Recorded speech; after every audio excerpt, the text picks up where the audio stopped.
박옥수 목사의 기쁜 소식 선교회 소속 이한규 TV의 비판에 대한 지방교회 측의 반론.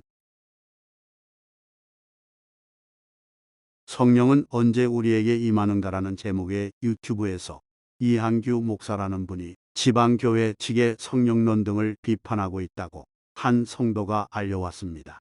그 내용을 검토한 결과 그가 성령론은 물론이고 심지어 소위 구원파 단체의 강점으로 알려진 의인 개념에도 심각한 오해가 있음을 발견했습니다. 이것은 성경이 구분하는 죄와 죄들의 차이를 모르는 데서 온 결과입니다. 그런데 이 단체 구성원들의 더 근본적인 문제는 구원의 초점을 제4함에만 두고 이미 화목하게 된 우리가 더욱 그분의 생명 안에서 구원받음에 대한 소망이 없다는 것입니다. 아래에서 관련 문제점들을 간략하게 다뤄보겠습니다. 이한규 목사, 그는 누구인가? 인터넷에 소개된 이력을 보면 이한규 목사는 대구대학교 사범대학 국어교육과를 졸업한 후 모 여고에서 8년간 국어를 가르쳤습니다.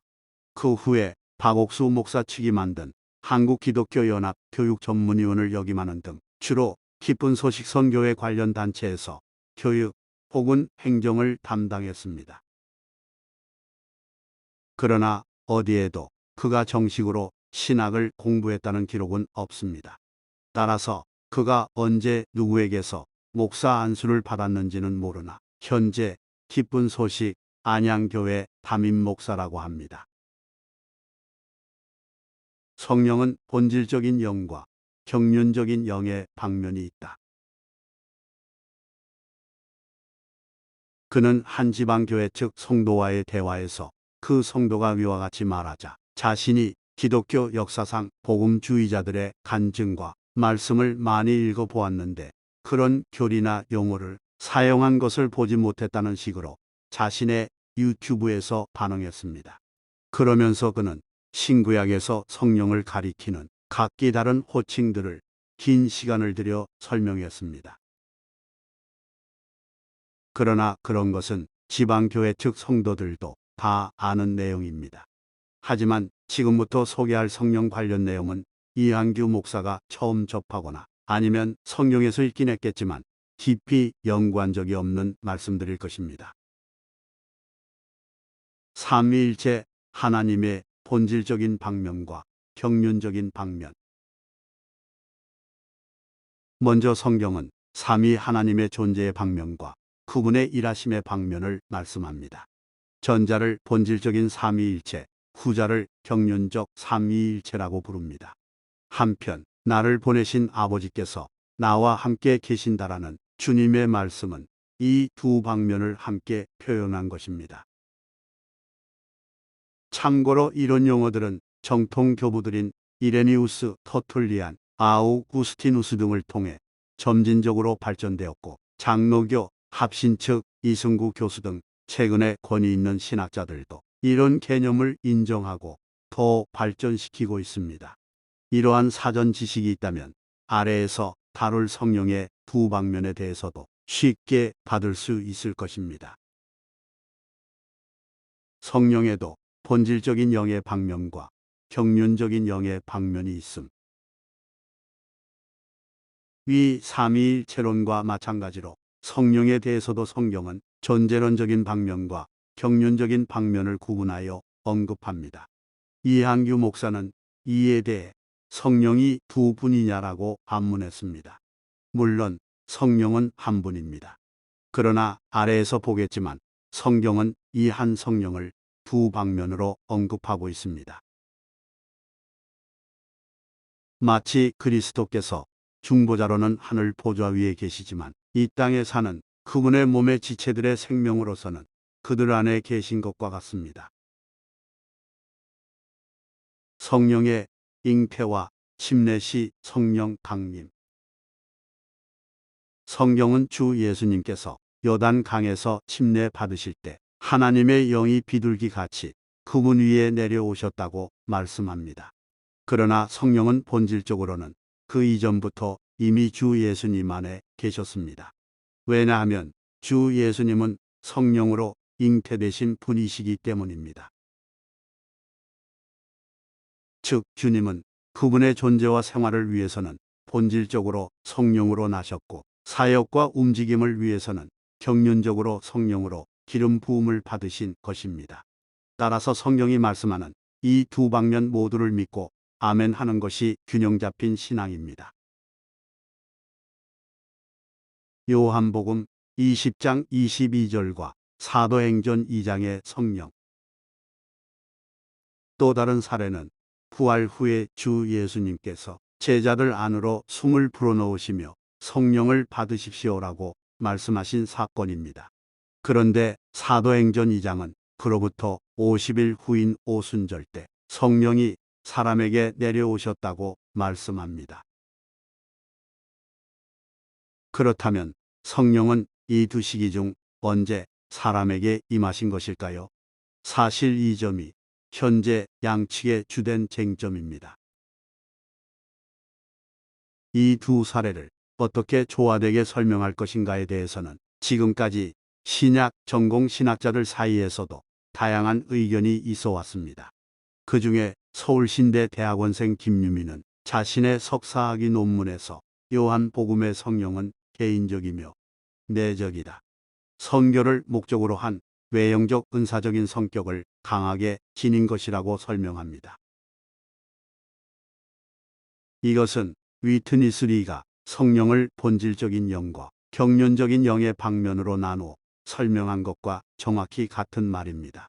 따라서 성령을 본질적인 방면과 경륜적인 방면으로 설명한 사례가 성경이나 신학자들에게 전혀 없었다는 이한규 목사의 주장은 자신의 좁은 경험에 따른 것일 뿐 사실이 아닙니다.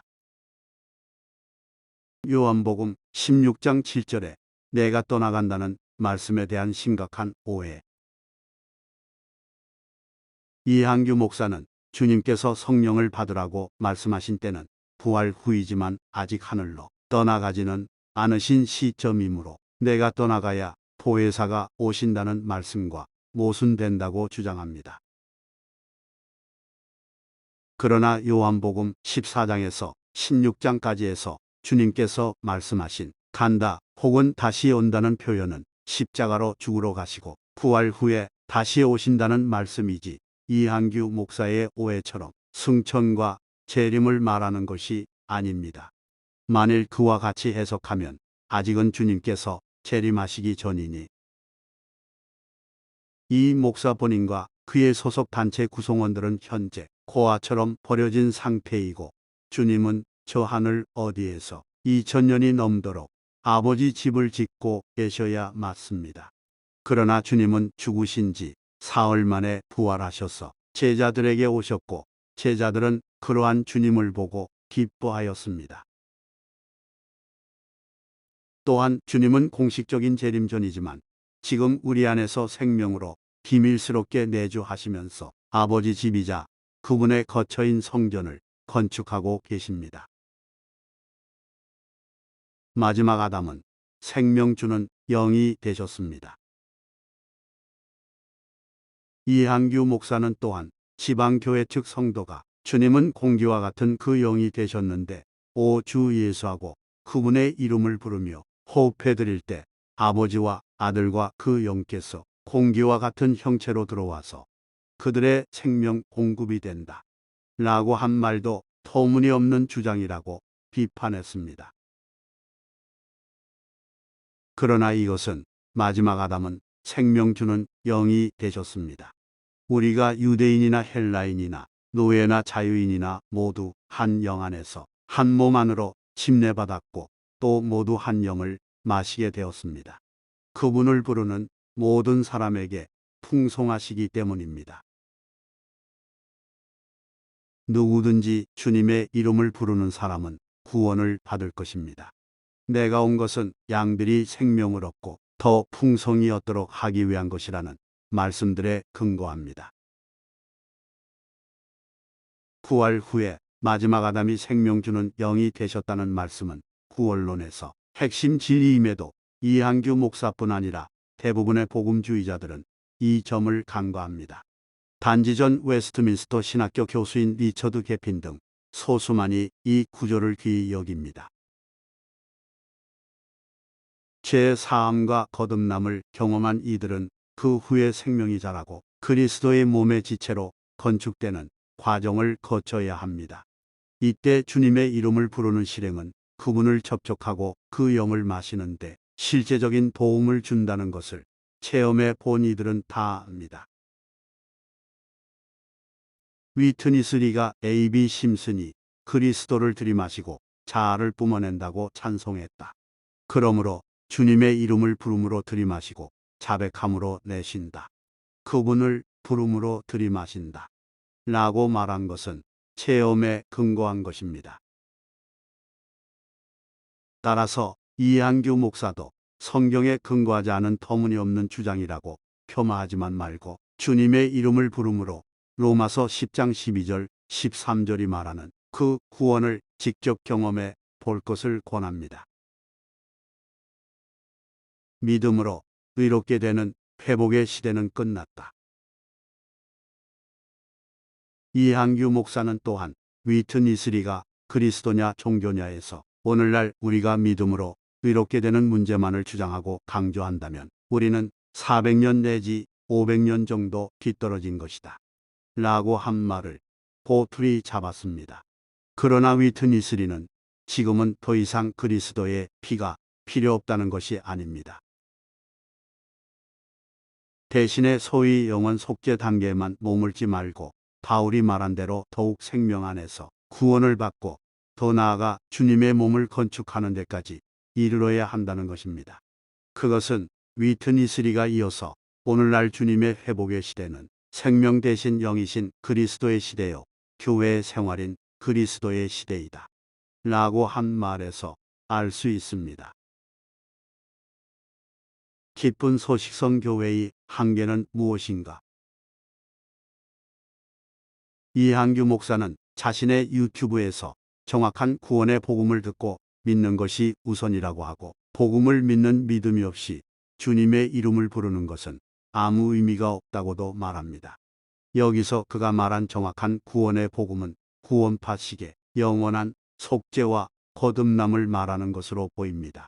그러나 이들이 말하는 구원 혹은 복음 개념에는 다음과 같은 치명적인 하자와 한계가 있습니다. 의인, 죄인 개념을 오해함. 이들은 의인은 영원한 속죄로 죄가 전혀 없게 된 상태라고 오해합니다. 따라서 위 지방교회 측 성도처럼 우리가 위치해서 본다면 의인이지만 상태에서는 여전히 죄를 지을 수 있는 죄인이라고 말하면 불신자 취급을 합니다. 이들은 죄의 본성을 모르고 요한일서 1장 8절에서 9절을 불신자에게만 적용하여 성도들이 죄를 자백 못하게 함으로써 양심을 마비시킵니다. 그리스도의 내주하심과 생명의 성장 개념이 분명하지 못함. 이들의 교리에 따르면 승천하신 주님은 저 하늘에만 계십니다. 따라서 골로새서 1장 27절이 말하는 이 비밀은 여러분 안에 계신 그리스도인데라는 말씀을 체험할 수 없게 됩니다.